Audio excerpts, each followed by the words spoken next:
परम शांति। पुनर्जन्म मुश्किल क्यों है? आजकल सूक्ष्म जगत में बेहिसाब आत्माएं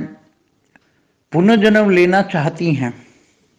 क्योंकि आज देख रहे हो ना कि धरती पर 800 करोड़ मनुष्य आत्मा है। आज से थोड़े समय पहले ही है, समझो कि 300 साल पहले ही धरती पर 75 करोड़ माना 75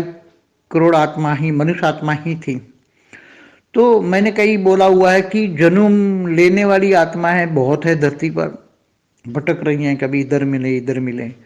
तो जैसे क्रिश्चियन धर्म वाली आत्मा भी हिंदू के घर आ जाती हैं और हिंदू वाली आत्माएं क्रिश्चियन के घर चली जाती है। मुसलमान वाली आत्माएं भी हिंदुओं के घर आ जाती हैं। और ऐसे मतलब सभी अनेक धर्म मठ संप्रदाय में आपस में कोई कर्म बंधन से वहां जाती हैं, या कोई इच्छा से जाती हैं, या कोई धर्म प्लानिंग के हिसाब से जाती है। अपना धर्म का फैलाव करने के लिए सूक्ष्म जगत वाले कोई प्रायोजित से कई इधर उधर दूसरे धर्मों में कन्वर्जन करने के लिए आत्माओं को प्रवेश करा के कराती हैं। मगर आज का पुनर्जन्म लेना मतलब आत्माओं को पुनर्जन्म मिलना बहुत ही मुश्किल है। कर्म बंधन से जहां भी पुनर्जन्म लेना होता है कि जो कि जिस घर में उसका कर्म बंधन है वहां उसी घर में जन्म लेना चाहती हैं आत्माएं मरने के बाद। मगर वहां तो दूसरे धर्म की आत्माएं उस घर में भरी पड़ी हैं, और तो उसमें वहां उसको कर्म बंधन है तो भी उसका कर्म बंधन के कारण भी उसको वहां जगह नहीं मिलेगी। दूसरी आत्माएं भरी पड़ी घर में, समझो कि कोई क्रिश्चियन धर्म की आत्मा है, मगर वहां हिंदू धर्म की आत्मा भी वहां भरी पड़ी है। तो वो कोई हिंदू का वहां क्रिश्चियन के घर जन्म लेना चाहती हैं आत्माएं। जैसे आज हरे कृष्ण में आप देखते हो ना, हरे कृष्ण में क्यों वापस सारे गोरे लोग यूरोप, अमेरिका में, रशिया में सब हरे कृष्ण में कन्वर्ट होकर आ रहे हैं, क्योंकि वो ओरिजिनल आत्माएं जो कृष्ण को मानने वाली आत्माएं थी वहां जाकर उसने वहां जन्म लिया है। तो वापस जब उसको ज्ञान इमर्ज हो जाएगा कि हरे कृष्ण का जैसे भी वो फोटो देखेगा, कृष्ण का फोटो देखेगा, नाम सुनेगा, तो उसके प्रति आकर्षण हो जाएगा और वो तुरंत ही वो धर्म में हरे कृष्ण के पास चली जाएगी। जो आत्मा जिस धर्म में वास्तव में से जहां से आई है वो आत्मा उस धर्म में कन्वर्ट हो जाएगी। तो कहने का मतलब है कि आज 800 करोड़ मनुष्य आत्माएं आज तक कभी भी ब्रह्मांड के पहले परार्ध में भी जितने भी कलह युग हुए हैं उसमें भी 250 करोड़ से कभी भी आत्माएं मनुष्य अवतार में ज्यादा नहीं होती। तो इस सूक्ष्म जगत में मनुष्य रूप को धारण करना, मनुष्य जन्म को धारण करना बहुत ही टकराव वाली दुनिया है। सूक्ष्म जगत में इतना आसानी से जन्म नहीं मिलता। अगर आत्मा गर्भ में भी, जैसे एक लॉ होता है गर्भ में आत्मा प्रवेश करने का अलग अलग टाइम होता है, तो गर्भ में ज्यादातर आत्मा 60 दिन से लेकर 90 दिन तक आत्माएं गर्भ में प्रवेश कर जाती हैं। मगर गर्भ में प्रवेश करने के बाद भी आत्माएं उसको रेज मारकर उसी आत्माओं को, उसका शरीर को, स्थूल शरीर को भी गर्भ में वो खत्म कर देती हैं, इसलिए गर्भपात भी हो जाते हैं। इतनी मुश्किल वाला हालत बहुत है, इसलिए तो इतनी ये गर्भपात भी बहुत हो रहे हैं, हॉस्पिटलें भरी पड़ी हैं रोगों से। क्यों? रोग भी सूक्ष्म जगत वाली आत्माएं भी रेज मार के रोग करती हैं। वो तो कई वीडियो बना चुका हूं, मगर आज मेरा मेन बताने का मकसद ये है कि मनुष्य चाहे तो भी जन्म ले नहीं सकता। जहां अपनी मन मुर्जी या कर्म बंधन से आत्मा चाहती तो भी नहीं ले सकता। अपने घरों में आत्माएं भरी पड़ी हैं मगर जन्म नहीं ले सकते। दूसरे धर्म की आत्मा उसके घर में आकर वो जन्म ले लेती हैं और वो आत्मा देखती रह जाती है, वो कुछ नहीं कर सकती। ऐसा हाल है आज की दुनिया में। इसलिए देखो कई मुसलमान के घरों में भी हिंदू धर्म का लड़का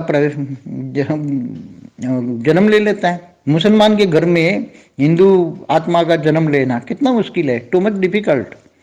तो भी वहां आत्मा जन्म ले लेती है, क्योंकि अति सूक्ष्म में निराकारी स्टेज में वो आत्मा जब गर्भ में प्रवेश करने का टाइम होता है तो दूसरी आत्मा है उसके मुसलमान धर्म की आत्मा है चारों ओर होती है कि मैं गर्भ में प्रवेश करूं, मैं गर्भ में प्रवेश करूं, मगर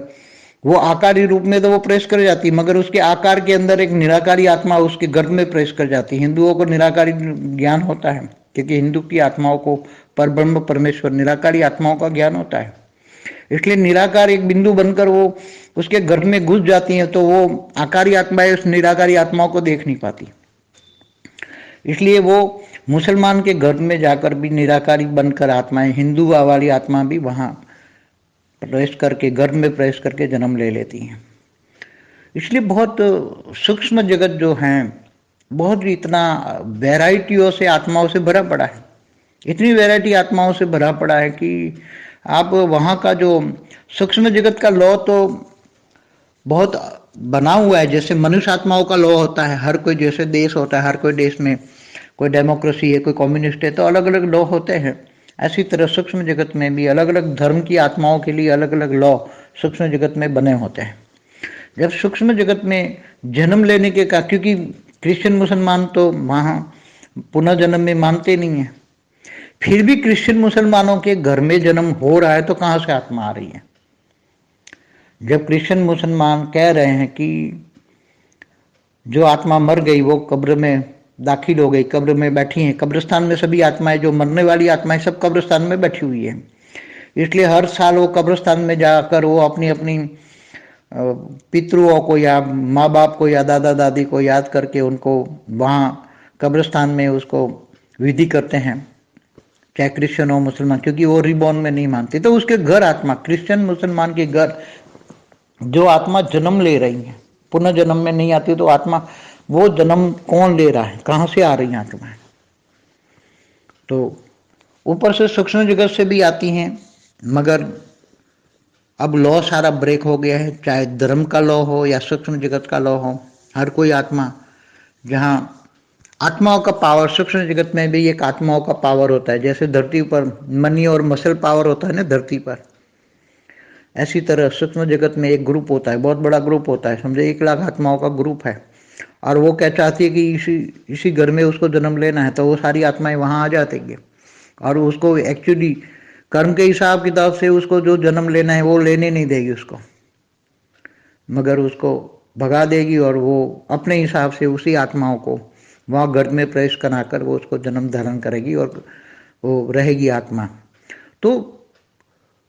मगर फिर भी आज देखो सभी चाहती है आत्मा कि हम जन्म धारण करें, मगर सूक्ष्म जगत में कुछ काफ़ी आत्माएं हैं जो जन्म मरण के चक्र से भी बाहर निकलना चाहते हैं, जिनको ज्ञान होता है कि सूक्ष्म जगत में ऊपर में लोकों में जाने का ज्ञान है, तो ज्ञानी तो आत्मा जन्म मरण के चक्र में नहीं आना चाहती, वो ऊपर के लोकों में जाना चाहती है। तो विकारी आत्माएं जो होती है, महाविकारी आत्माएं होती है, वो फिर से पुनर्जन्म मरण के चक्र में आती हैं, क्योंकि आत्मा विकारों के कारण विवश हो जाती हैं, विषय विकार में आत्मा विवश हो जाती हैं, इसलिए जन्म मरण के चक्र में आने के लिए चक्कर लगाती हैं, कहीं मुझे कहीं जगह मिले जन्म लेने का, पुनर्जन्म लेने का कई जगह मिले, मगर इतनी आसान नहीं है, बहुत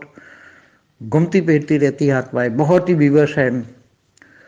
विकारी आत्माएं, विषय विकारी आत्माएं बहुत विवश है, वो चाहती है कि मैं जन्म लूँ, मगर कहीं जन्म मिलने का स्थान नहीं मिलता, कोई माँ नहीं मिलती।